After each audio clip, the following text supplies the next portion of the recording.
कौन से गांव से हैं आप लोग? सर हम भीनमाल से हैं। ये केशव है, इसके सारे परिवार वाले भीनमाल से ही हैं, पर अब इसके माँ बाप लापता हैं। लापता है?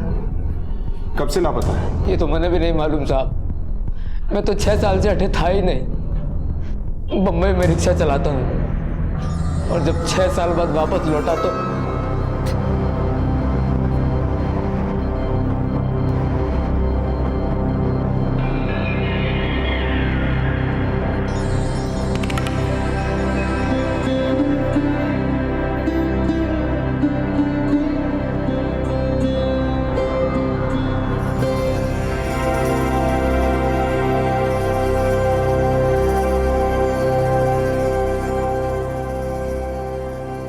रेती मंगवाई थी, उसका क्या हुआ? कल आ जाएगा मैम। पक्का? एकदम पक्का। ध्यान रखना। घड़ी खम्मा सरला दीदी। खम्मा घड़ी कैसे हो केशव? आ गए मुंबई से? अरे मुझे तो लगा था कि तुम शादी करके ही वापस आओगे। आप भी ना दीदी बिल्कुल भी नहीं बदली। कैसे हो केशव? मैं बिल्कुल ठीक हूँ विनोद भैया, आप कैसे हो? सब बढ़िया। कब आया मुंबई से? मैं बस अभी चला आ रहा हूँ। चल अच्छा हुआ। ठीक है तो सरला से बात कर, मैं थोड़ा काम देख के आता हूँ। जी जी बिल्कुल। और बता माधव और बाकी के घर वाले कैसे हैं? वो बिल्कुल ठीक है दीदी। 2 दिन पहले मिला था। मुझे तो एनजीओ के काम से आजकल शहर में ज्यादा रहना पड़ता है, इसलिए यहाँ की खबर नहीं रख पाती। अब गांव में पानी जो लाना है तो शहर के चक्कर तो काटने ही पड़ेंगे ना। अरे दीदी जितना आप इस गांव के लिए करती हो उतना आजकल कोई किसी के लिए नहीं करता। अभी के लिए मैं जाऊँ, फिर आता हूँ कभी फुर्सत में आपसे मिलने। ठीक है। अच्छा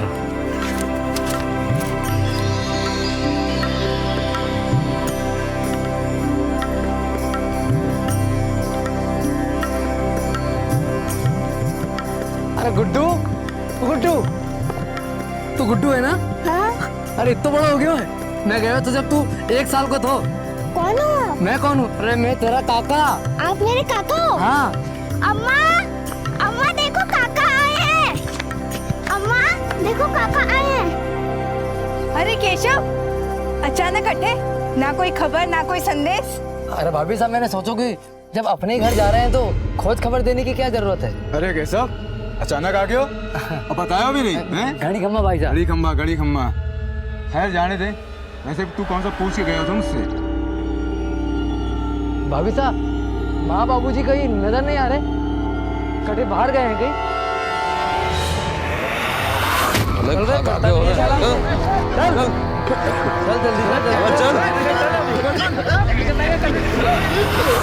तूने बताया नहीं केशव ने?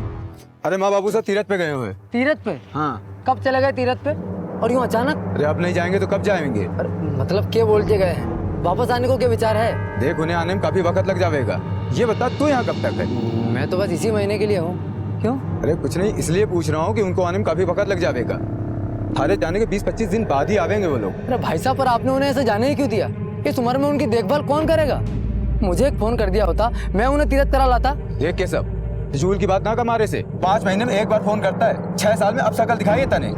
हर क्या उम्मीद रखूं है? और तुझे माँ बापू की इतनी चिंता होती ना तो तू यहाँ से कभी जाता ही नहीं।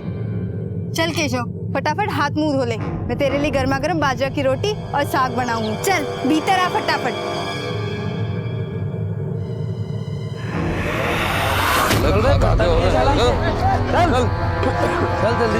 चल। राम राम काका। अरे कैसा हो? तू कब आया बम्बई से? आज ही आया हूँ काका। हाँ बैठ। कैसे हो? ठीक हूँ बिल्कुल। और घर में काकी और आपको बेटो मोनू वो दोनों कैसे हैं? मैं भी ठीक है। मोनू तो सरपंच के कारखाना में काम करे। अच्छा। हाँ। अच्छा काका एक बात बताओ, थे मैंने फोन पे बताया हो कहीं नहीं कि माँ और बापू दोनों तीर्थ यात्रा पे निकल गए हैं? वो अरे भाई मैं सोचो कि तू बम्बई में तो भी यही काम कर रहा है, दिन भर तो व्यस्त रहे, भागा दौड़ी का मायने तू भी यही परेशान रहे, तो बस ये वास्ते को नहीं बताया, कोई खास बात को नहीं। अच्छा कितने वक्त हो गए उनको निकले हुए? वो एक काम कर कैसा, तू घर आना, हमारे ग्राहकी का टाइम है। ठीक है काका। सदानंद के जमीन पर उनका दोनों बेटा कोई अधिकार है, औरतों को जायदाद में हिस्सा ना मिले। ठीक है? खम्मा घड़ी हुकुम, खम्मा घड़ी। जे केशव है, मुंबई से वापस आ गए हो, सोचा आपके पाँव छुआ दूं। चल घड़ी खम्मा हुकुम। क्या बे भगोड़े, मैंने तो लागो शहर से हीरो बन के वापस आएगा। थारे बदन पर तो रफू किया कपड़ा है। अब यही रहेगा, वापस जाएगा? वापस तो जाना है हुकुम, और वैसे भी मैं अठे अपने माँ बापू से मिलने आया था, और अब वो तो है ना।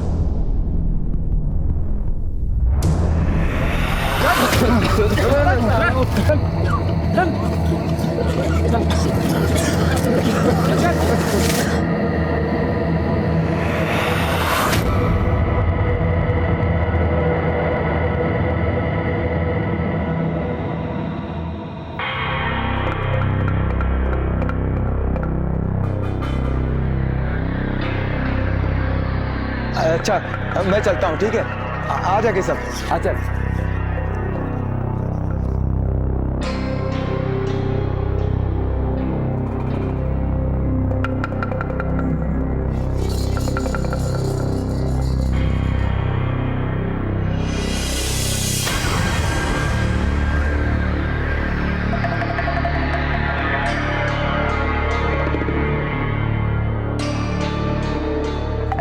लाओ काका, मैं मदद कर दूं।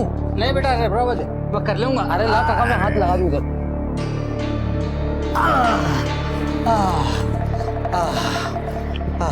काका, काका, हाँ काका आप तो मुझे बचपन से जानो हो, हाँ बेटा। और आपने मुझे गोद में भी खिलाया है। एक बात पूछूं, सच सच बताओगे? काहे पूछना चाहे? हमारे माँ बापू कटे गया काका, मुझे तो लग रही हो जैसे ये पूरा गांव हमारे से झूठ बोल रही हो। आप ही बताओ कहाँ है मेरे माँ बापू? कुछ दिनों पहले गांव में महामारी फैल गई थी, और जितने भी लोग महामारी के शिकार थे ना, उन्हें गांव से बाहर निकाल दिया, गांव की भलाई के लिए। क्या? अरे ऐसे कैसे कोई मेरे माँ बापू को गांव से बाहर निकाल सकता है? इस उम्र में कहाँ जाएंगे वो? जहां तक मुझे पता है, गांव के बाहर जो पहाड़ी है ना, वो उसके पास रुके थे। बापू, माँ,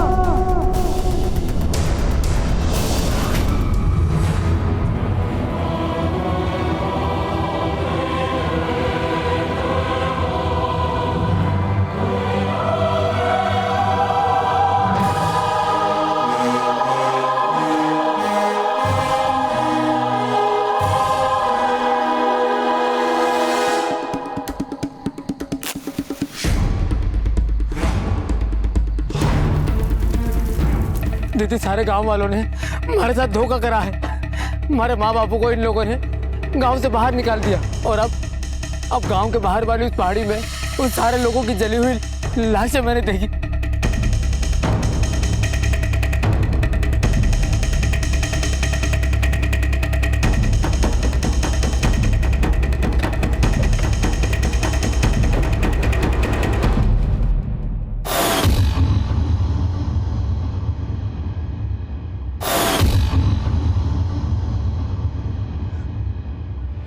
अभी तो यही थी, अचानक से कहाँ गायब हो गई? मैंने अपनी आंखों से देखा है विनोद भैया।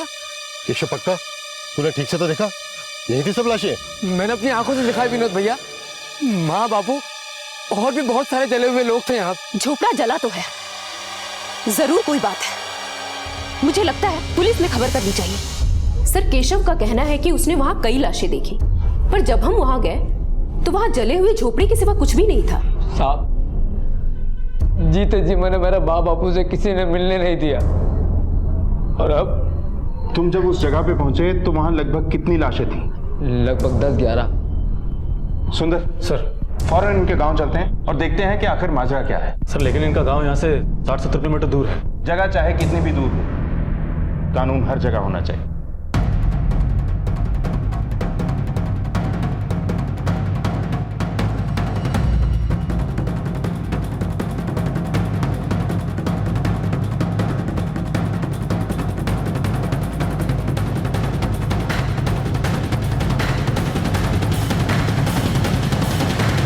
यही जगह है सर, यहीं पे देखा था मैंने।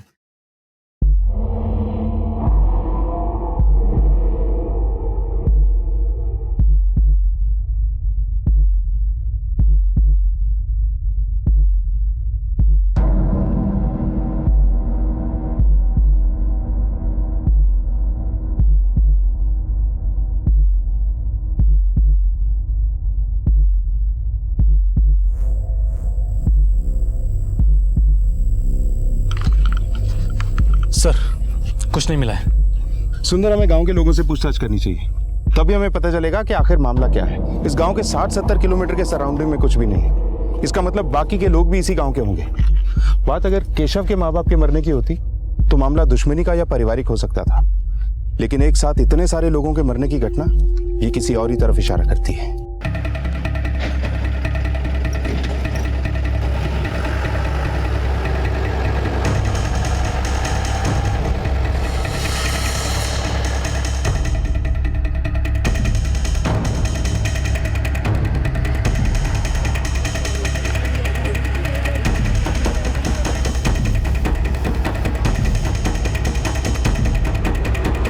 माधव, जी साहब। आग? नाना साहब, मारो तो उस तरफ कभी जाना ना होवे, बल्कि किसी ना तो किसी के मुंह से सुनी हो। माँ बाप की खोज खबर लेने की भी कोशिश नहीं की? नहीं साहब, उस सरपंच जी ने फरमान जारी किया तो। कैसा फरमान? गांव के कुछ लोग अशुद्ध हो गए थे, सबको बीमारी हो गई थी, एक दूसरे को देख लेने से भी बीमारी फैल जाती थी, इसलिए गांव के सरपंच जी ने उन गांव वालों को गांव से बाहर निकालने का आदेश दे दिया, और ये भी कहा साहब कि अगर उनसे कोई मिलेगा तो उनको गांव में घुसने नहीं दिया जाएगा।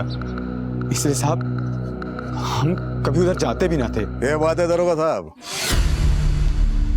आज आपका रुख हमारे गांव की तरफ कैसे? सब कुछ ठीक तो है ना? हम अक्सर वहीं दिखाई देते हैं सरपंच साहब, जहाँ कुछ ठीक नहीं होता है। क्या बात कर रहे हो? आज तक तो आप लोग कभी इस गांव में आए नहीं थे और सब कुछ ठीक ही चल रहा था। क्या? गांव के बाहर एक झोपड़े में केशव ने कुछ लोगों की जली हुई लाशें देखी थी। इससे पहले कि ये किसी को कुछ बताता कि इसने उन लाशों को ठिकाने लगा दिया। और अभी अभी हमें ये पता लगा है कि कुछ दिनों पहले आपके हुक्म से कुछ लोगों को इस गांव से निकाल दिया गया था। हाँ, छुआछूत वाली बीमारी थी उनको, सारा गांव चपेट में आ रहा था उसके। देखिए, हम सरपंच है इस गांव के, गांव का भला और गांव वालों का स्वास्थ्य हमारी जिम्मेदारी, हमारी, इसीलिए हमने फरमान जारी किया था। हुक्म, वो पहाड़ी के पास तो अक्सर वो तांत्रिक ने देखे गए हो जो 2 साल पहले नरबली वाला मामला में जेल गए हो, और पहाड़ी के पास तो वो कोई घर है, कहीं ये सारे मामले में उसी का तो हाथ नहीं है? ये किस तांत्रिक की बात कर रहे हो तुम? सही बोल रहा है, ये पागल है वो आदमी। हमें तो लगता है कि ये सारा उसी का किया कराया है। जाइए उसे पकड़िए, इस गांव में आपको कुछ नहीं मिलेगा, उसके पीछे भागिए। तांत्रिक है, तंत्र मंत्र के लिए बलि तो चढ़े हैं।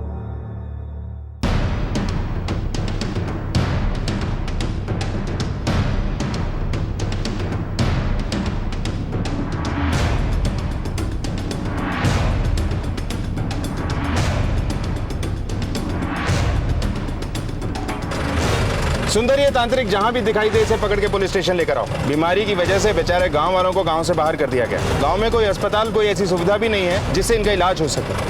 आखिर इन लोगों को ऐसी कौन सी बीमारी थी जो एक दूसरे में फैल रही थी, और तांत्रिक ने इतनी सारी लाशों को कब गायब किया होगा? सर शायद ऐसा हुआ होगा, जब केशव पहली बार वहाँ पर गया होगा तो उसने उसे वहाँ देख लिया होगा, और केशव के जाने के बाद तांत्रिक ने सारी लाशों को ठिकाने लगा दिया होगा। एक काम करो, अपने 2 कांस्टेबल्स को इस गांव में छोड़ दो। ये तांत्रिक जरूर किसी और को अपना अगला शिकार बनाने की कोशिश करेगा, और इसकी नरबली वाली फाइल्स भी निकलवाओ। पता करते हैं कि इसने और क्या क्या कारनामे किए हैं। देख केशव, हो सकता है वो लोग कोई और हो, माँ बापू सा कहीं और चले गए हो। काश ऐसा ही हुआ हो भैया।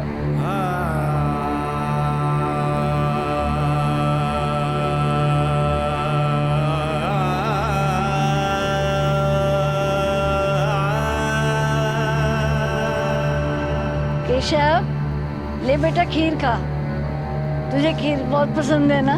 एक बार चला गया तो तुझे खीर कौन खिलाएगा? अरे माँ, अब तू देखती जा, बहुत जल्दी तुझे और बापू को भी अपने साथ शहर ले जाऊंगा, फिर हम सब वहाँ इकट्ठे रहेंगे।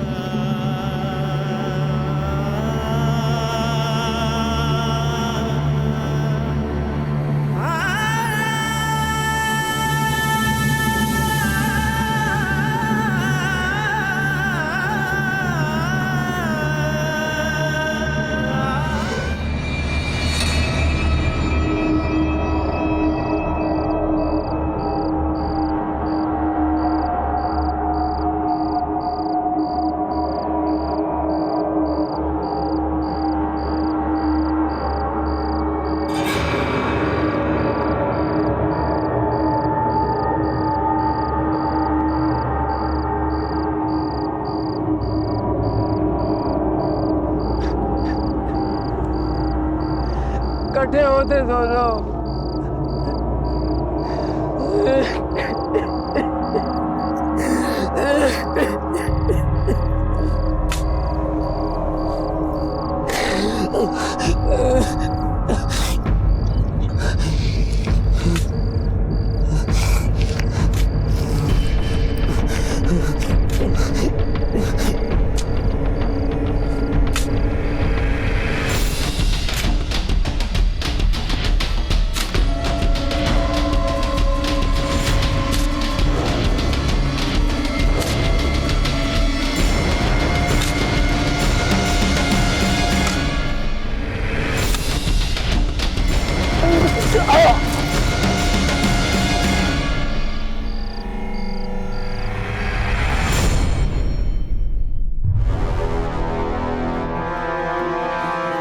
सर, कल रात से पता नहीं केशव कहाँ चला गया और अभी तक घर भी नहीं लौटा है। क्या साहब, हम दोनों पूरी रात इंतजार करते रहे, लेकिन केशव का कोई अता पता नहीं चला साहब।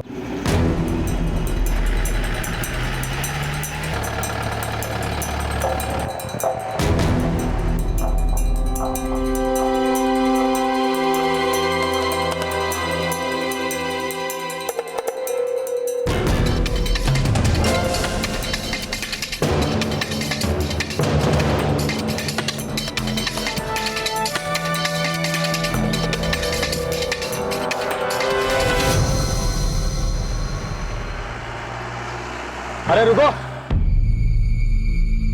तुम इसी गांव के हो? जी हुजूर। माधव के भाई केशव को पहचानते हो, जो भी मुंबई से आया है? जी हुजूर, केशव को तो मैं पहचानता हूँ। वो कल रात यहीं घूम रहा था, पर बड़ा परेशान सा लग रहा था हुजूर। किस तरफ गया था वो? हुजूर, वो इसी तरफ गया था। ठीक है, तुम जाओ।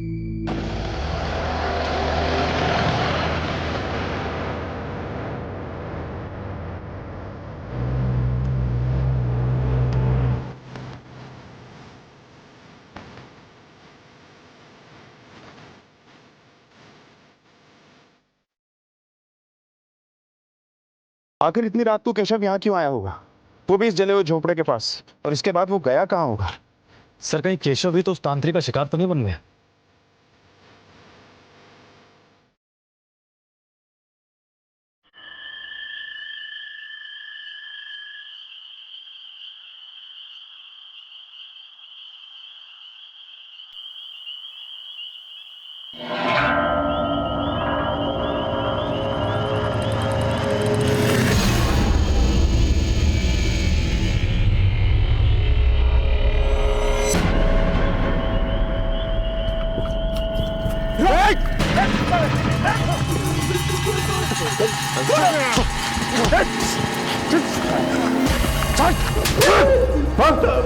बोल, क्यों कर रहा है ये सब? क्यों नहीं सबकी जान?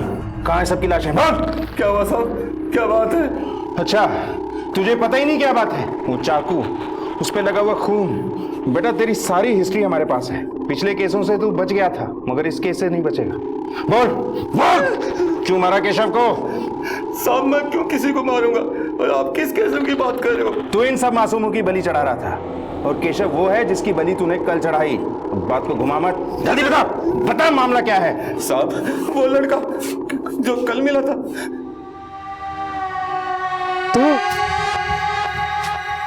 तो तूने मारा उन सबको? तू पागल है क्या? ये क्या बोल रहा तू? तूने उन मासूमों की बलि चढ़ा दी जो उस दिन उस झोपड़ी में थे। तू मुझे गलत समझ रहा, मैं इंसानों की बलि नहीं चढ़ाता। अरे तो फिर ये क्या है? ये सब जानवर है। जानवर? हाँ, तुझे यकीन नहीं आता तो मैं बोरिया खोल के दिखाता हूँ तुझे। साहब, मैंने केशव को वो सभी जानवर दिखाए थे जिनकी बहन ने बलि चढ़ाई थी, फिर वो वहां से चले गए। तूने बोला और हमने मान लिया, अगर चला गया था तो घर क्यों नहीं पहुंचा? मुझे पता नहीं साहब, मैं आपको वो जगह बता सकता हूँ जहाँ मैंने जानवर काटे थे। थोड़ा वहां से बोलो। हाँ,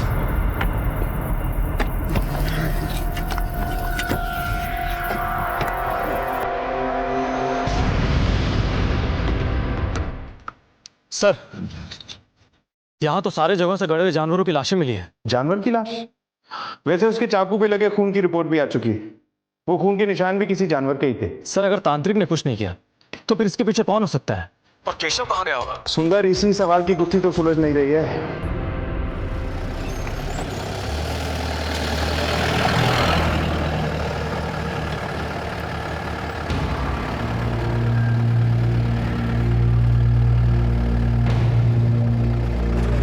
सुनसान इलाके में फैक्ट्री। चौधरी, एक काम करो, इस फैक्ट्री पे ले लो।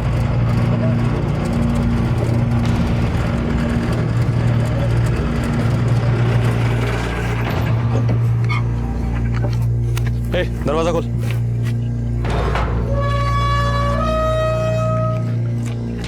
क्या भाई, ये फैक्ट्री बनता क्या है? साहब उनसे पूछ लीजिए, वो सुपरवाइजर है।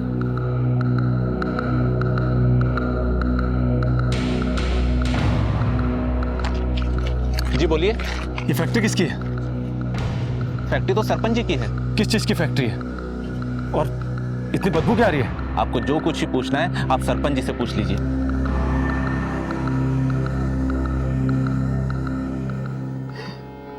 सब मेरी गलती है, रिश्तों का मोह समझ ही ना पायो।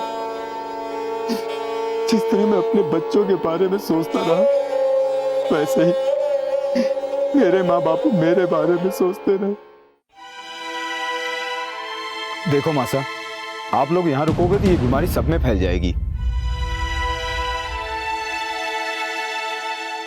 वैसे भी गांव वाले सरपंच जी का दरवाजा खटखटाने वाले हैं, और अंदर की बात तो ये है कि सारे रोगियों को गांव से बाहर निकाल दिया जाएगा, वरना कहीं ये बीमारी हम लोगों को ना लग जाए। और आप लोगों के लिए मैं इसे खतरे में नहीं डाल सकता हूँ। तू चिंता मत कर बेटा, हम लोग यहाँ से चले जाएंगे कहीं दूर।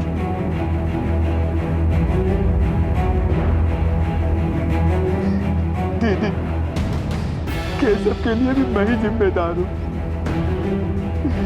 अगर मैंने उसका ध्यान रखा होता तो वो मेरे साथ होता।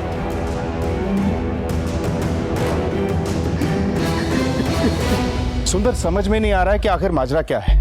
पहले इतनी सारी जली हुई लाशें, फिर अचानक से सारी लाशें गायब, और अब वो केशव जिसने आकर हमें सब बताया था वो भी गायब है। सर, गांव से भी कुछ खास पता नहीं चल पा रहा है, पर गांव की कुछ ही दूरी पर एक फैक्ट्री है जहां पर गांव के अधिकतर लोग काम करते हैं, और ये फैक्ट्री वहां के सरपंच की है। पर मैं जब उस फैक्ट्री में गया था तो वहां से बहुत बदबू आ रही थी।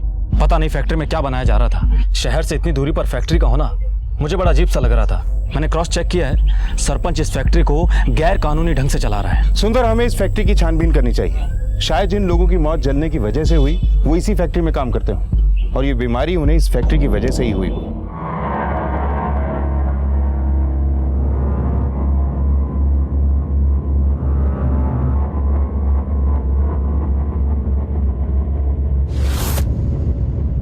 इसका पीछा करो।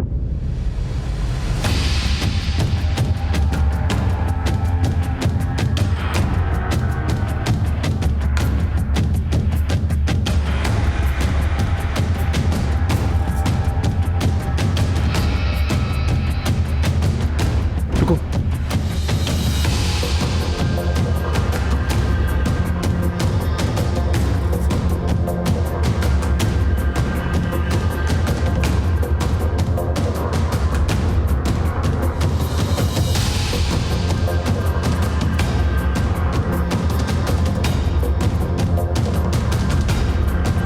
देखो अच्छी तरह।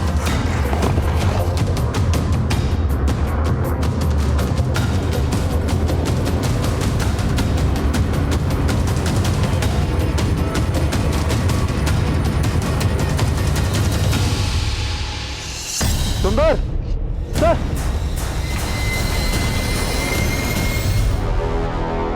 तुमने ये गैर कानूनी फैक्ट्री चलाकर बहुत बड़ा अपराध किया है। ताला लगेगा तुम्हारी किस्मत पर और इस फैक्ट्री पर। गांव के सभी लोग तुम्हारी फैक्ट्री में काम करते थे, जिनमें केशव के माँ बाप भी शामिल थे। जाहिर सी बात है, अगर गांव छोड़ देने के बाद भी उनका तुमसे लेना देना है तो उनकी मौत की वजह में भी सिर्फ तुम्हारा ही लेना देना होगा।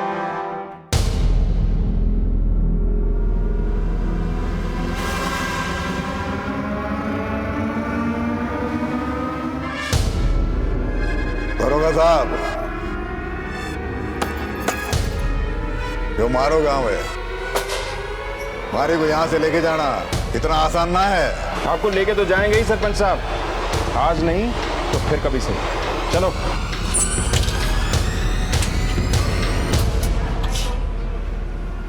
सुंदर, स्पेशल फोर्स के लिए एप्लीकेशन भेजो। इन सब मौतों के पीछे सरपंच का ही हाथ है, इसे अरेस्ट करना ही होगा। सर,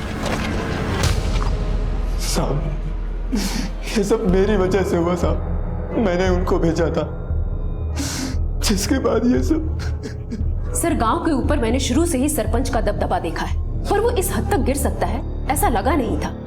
सर आप उसे अरेस्ट क्यों नहीं करते? देखिए, हमारी पुलिस चौकी आपके गांव से 70 किलोमीटर दूर है और ये ज्यादा बड़ी पुलिस चौकी भी नहीं है। सरपंच के पास जितने लोग हैं उनसे निपटने के लिए हमें और जवानों की जरूरत होगी। हमने स्पेशल फोर्स की मांग की है, वो अप्रूव होते ही हम सरपंच को गांव के बीच से उठा के लाएंगे। और जब से सरपंच को पता चला है कि उसका फांडा फूट चुका है, उसने गांव के आसपास अपने लोग भी बढ़ा दिए। सर, पोस्टमार्टम की रिपोर्ट आ चुकी है। मरने वाले सभी लोगों को टीबी की बीमारी थी और उन सभी लोगों को जिंदा ही जला दिया गया था। क्या? जिंदा जला दिया?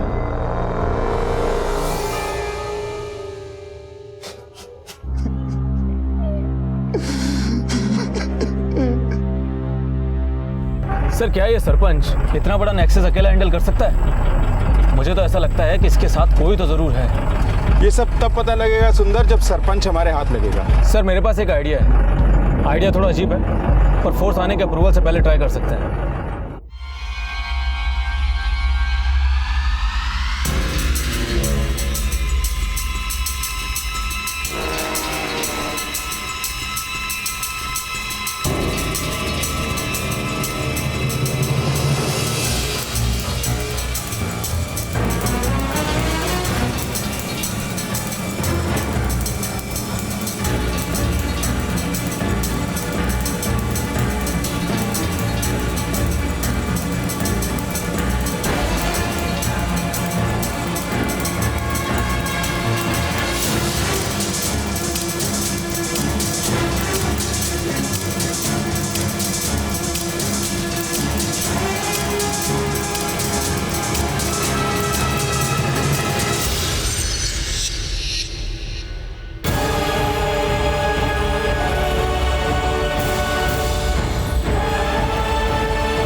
चलो सरपंच साहब, और बैठ लिए इसी गाड़ी में। अब हमारी गाड़ी में बैठो। दरोगा, ठीक नहीं कर रहे तुम। अरे सब ठीक है, चल चल। दरोगा, भूल रहे तो ये हमारा इलाका है। भूल आप रहे सरपंच साहब, आपका इलाका पीछे रह गया। चलो अंदर, चल चलो चलो। क्या नहीं है, चलो। अरे तुम जानते नहीं हो, तू गैर कानूनी फैक्ट्री चला रहा था, ऊपर से तेरे ही डंपिंग ग्राउंड में जली हुई लाशें मिलती हैं और मरने वाले सभी लोग तेरी ही फैक्ट्री में काम करते थे। क्या ये सब? हाँ, मैं मानता हूँ वो फैक्ट्री मेरी है, वो लाशें मेरी जमीन पर मिली थी, लेकिन सब उन सबको महामारी थी। उनको महामारी नहीं थी, टीबी थी उन्हें, जो तेरी ही फैक्ट्री में काम करने की वजह से हुई। और क्या ये सब मामला? सर, केशव को पता चल गया है।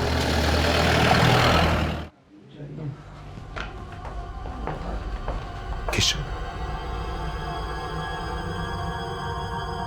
केशव, केशव, उठाओ इसे, उठाओ केशव।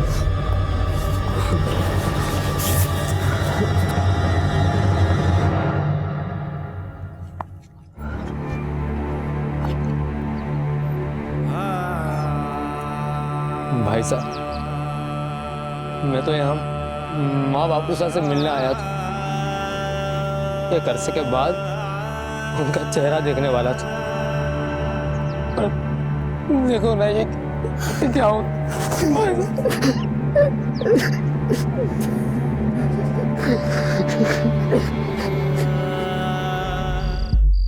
उस रात जब मैं फिर से माँ बापू को ढूंढने पहाड़ी पर गया तो वहां मुझे वो तांत्रिक मिला। उसने बताया कि उसने गांव वालों को नहीं मारा, और यही बात जब मैं सरला दीदी को बताने गया तो केशव, अरे रुक जा, रुक।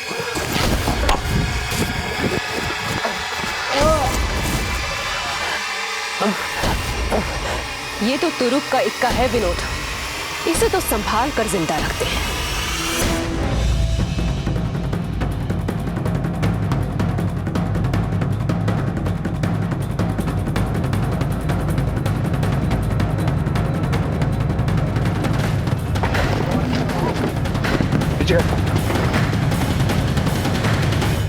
तुझे जो मैंने सबसे साफ सुथरा समझा था।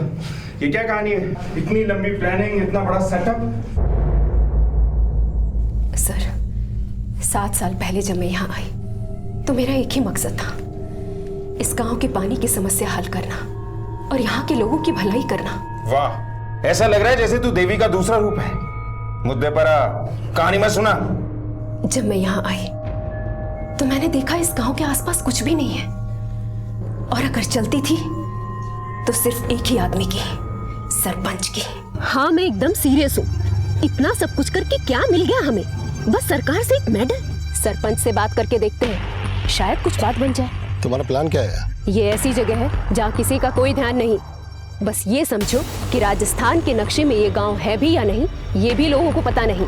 जरा सोचो, अगर यहाँ पे फैक्ट्री लगा दी जाए तो परमिशन की कोई जरूरत नहीं, कुछ भी करो, कुछ भी बनाओ, और तो और मजदूर मुफ्त। लेकिन सरपंच हमें सब क्यों करने देगा? फायदा, पैसा, और कौन नहीं चाहता फायदा और पैसा। सरपंच जी, आप चाहे तो क्या कुछ नहीं कर सकते। दवा की फैक्ट्री है और गांव वालों को मुफ्त में दवा मिल जाएगी आपकी वजह से। मसीहा बनने का अच्छा मौका है, और ये ऐसा सौदा है जहां नुकसान कुछ भी नहीं, बस फायदा ही फायदा है। और भी कुछ फायदे हो सकते हैं, जरा इत्मीनान से मिलिए, समझाते हैं।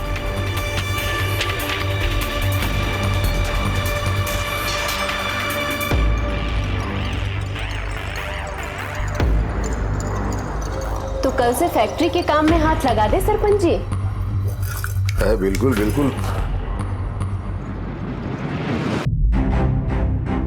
हमें पता था कि फैक्ट्री में जो केमिकल हम यूज करने वाले हैं उससे गांव के लोग बीमार पड़ेंगे ही, इसलिए हमने फ्री में दवा बांटने का नाटक भी किया। गांव वालों को जो दवा हम बांटते थे उसमें पानी भरा होता था। ये बात हमने सरपंच को नहीं बताई थी। फैक्ट्री और बाकी का सब कुछ सरपंच के नाम पर चल रहा था। हमें शक तो था सरपंच की नीयत पर, और फिर तभी हम लोगों को इतने कम पैसे। बात तो 50-50 की हुई थी ना? अरे बात हुई थी, कोई लिख के तो नहीं दिया था ना। ये ठीक नहीं है। ठीक लगे तो कर, वरना तंबू बम्बू उखाड़ के गांव से बाहर फेंकवा दूंगा। मैंने सोच लिया था कि इस गांव से सरपंच को उखाड़ फेंकूंगी। फैक्ट्री में धीरे धीरे लोग बीमार पड़ने लगे।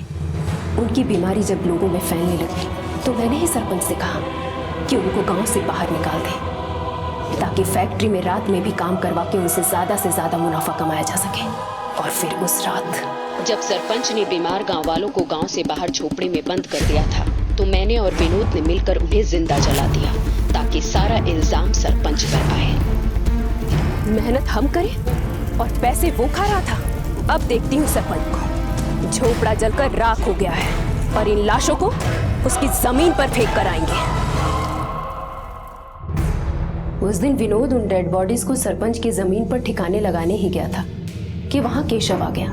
केशव के निकलते ही विनोद ने उन डेड बॉडीज को सरपंच के डंपिंग एरिया में डंप कर दिया, और केशव के आने से पहले ही विनोद वापस ऑफिस आ गया। हमने सोचा था इस मामले में सरपंच को फंसाकर पूरे गांव पर राज करेंगे, लेकिन सरपंच ने बड़ी चालाकी से सारे मामले को तांत्रिक की तरफ मोड़ दिया। केशव को क्यों गायब कर दिया था तुम लोगों ने? और कौन सी लाशें उठ के बोलेंगी कि हमने उन्हें जलाया है? और रही बात सरपंच की, तो कानून को सबूत चाहिए जो वो दे नहीं सकता। केशव, अरे रुक जा, रुक।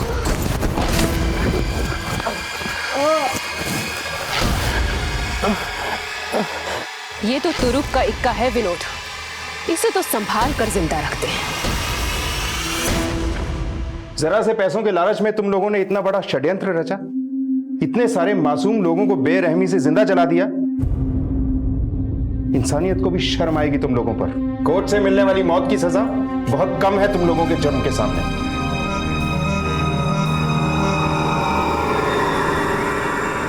चंद रुपयों के लालच में कई बहुमूल्य जिंदगियों को आग के हवाले कर दिया गया। भिलमल गांव में रहने वालों के लिए गरीबी और भुखमरी एक बहुत बड़ी समस्या थी, और उनकी इसी मजबूरी का फायदा उठाया सरला और सरपंच ने। केशव के साहस की वजह से न सिर्फ सरपंच और सरला के तांडव से पर्दा उठा, बल्कि कई और लोगों को भी बचाया गया। अगर केशव साहस ना दिखाता तो शायद इन लोगों का भी वही हश्र होता जो बाकियों का हुआ। अब मैं अनूप सोनी आपसे विदा लेता हूँ। फिर मुलाकात होगी अगले एपिसोड में एक और चौंका देने वाले केस के साथ। तब तक अपना और अपने परिवार का ख्याल रखें और देखते रहें क्राइम पेट्रोल डायल 100। सबक एक को सीख हम सबको। जय हिंद।